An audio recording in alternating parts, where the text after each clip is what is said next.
This summer you can take photos like these with just the smartphone in your pocket. No extra gear needed, no special apps to master, and no photography experience needed at all. The reason why summer makes a great time to have in mind to take an amazing night sky shot with your smartphone, three main reasons. Firstly, there's a good chance you're going to be traveling away from your home in the town or the city you're in, and that means you're going to get away from the bright lights and the light pollution. That means darker skies and a better opportunity for capturing the stars.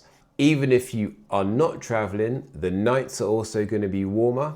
That means it's much more comfortable and pleasant to go out at night. That's whether you're just walking some distance from your house or if you've traveled further away. And lastly, the summer months, particularly June, July, August, are the best time to try and capture the Milky Way core, which you've probably seen in photos like these.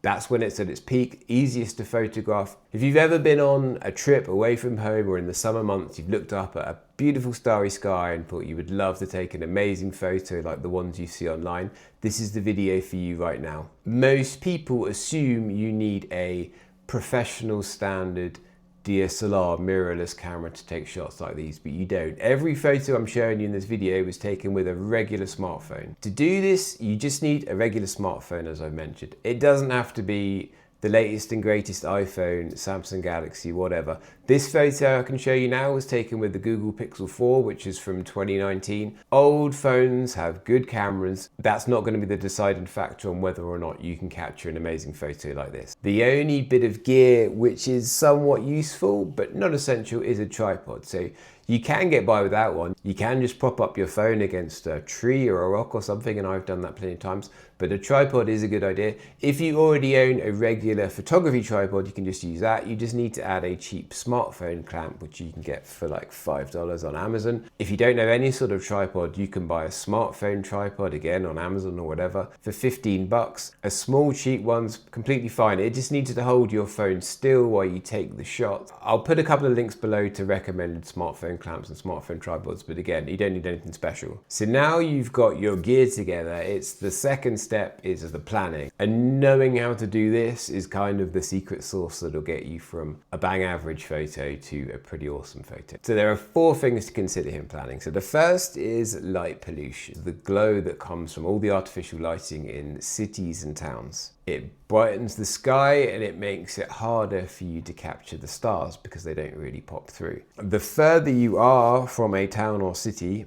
the better it's going to be. If you're traveling away from home this summer, you're probably going to be getting away into a national park, the mountains, a beach, anything, and it's going to give you a good opportunity for taking this shot we want to go for. You can very easily and for free check the light pollution where you are, check the light pollution where you might be going. You can just Google light pollution map, and it's a good way of finding places that might be a short distance from where you're going to be, where you might want to go out and shoot. So find the lowest light pollution area you can. Darkest skies, more stars are going to come through for you to photograph. The second aspect of planning is the moon phase. So a bright moon brightens the sky, much like artificial light pollution. It stops the stars coming through, makes it much harder to capture a starry sky. So you need to check the moon phase. You want to be as far from a full moon as possible and as close to a new moon as possible. So a new moon is when it's not visible at all. Ideally, you want to go out on the new moon day, but 4 days before, 4 days after gives you a 9-day window where you can hopefully find a day or a time that's right for you, coincides with you being in a good location, and when you're going to have a really good chance of capturing the stars. The next thing, and this is specific if you want to be capturing the Milky Way like in these photos here, so you don't have to. You could just capture a magical starry sky and that'll work really well. But if you do want to capture the Milky Way, you need to know when it's going to be in the sky and the direction to face, because you're not going to be able to see it with your naked eyes unless you're in a super low light pollution area. Again, there are free and easy ways to check this. I recommend the app or website Stellarium, so you can get it on your phone or on your desktop. You open it up, you put in your location, you change the date and time to when you're thinking about you're going to be going out, and you can scan around and you can find the Milky Way core and you can see when it's going to be up and exactly what time. So this very quickly gives you the time you want to be out and the direction you need to be facing. You need to then tie that into your location that you're going to shoot from, because you're probably going to be facing south generally in the summer months. And so any location you want to go to, you're going to want a clean horizon facing south. The fourth thing is the weather. So you can't plan that too much in advance, but you need clear, cloud-free skies. This is something obviously you can only check in fairly short notice before you might be going out, but it's worth looking at when you're planning perhaps a week or two in advance, and then obviously on the day to make sure you're not going to be wasting your time, or to help you nail down which night you maybe want to be going out. By the way, if you want a more detailed step-by-step run through of this whole process of taking a picture of the Milky Way with your smartphone, check out my link to the smartphone Milky Way Blueprint course below.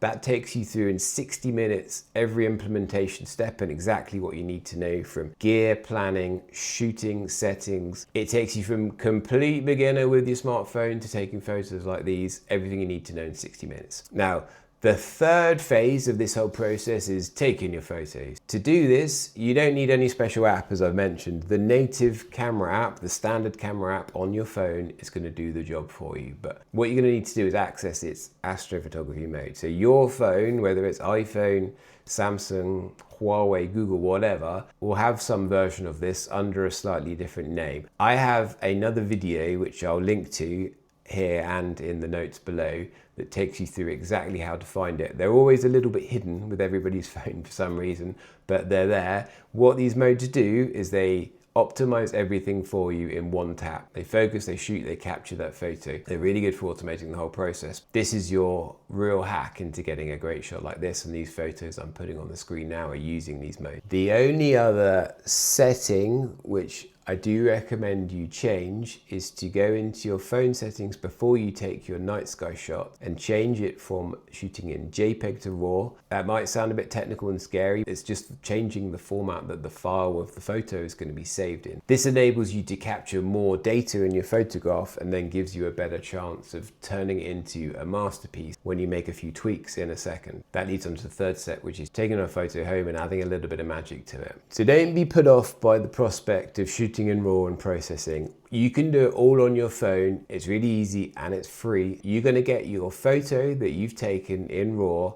You're going to open it up in a free app of Lightroom Mobile is what I recommend, and then you're going to go for a few steps, and within 30 seconds to a minute of a few tweaks, it's going to look so much better and it's going to make a world of difference. You get your photo in, you go to actions, you go to sky, and then you play around with moving the exposure and a few settings like this, and you'll be able to see a visible difference. Then you can export your photo and you can share it on Instagram or whatever, and it'll blow your friends away. Summer, this is your opportunity. If you're going somewhere, or if you're not, if you're just willing to take a walk one evening, this is your opportunity to take photos like this. June, July, August are the peaks, although you can go out anytime, particularly if you get all the other planning aspects right about getting a dark sky. You've got a good opportunity. If you're really keen to do this, I do recommend you check out the smartphone Milky Way Blueprint below.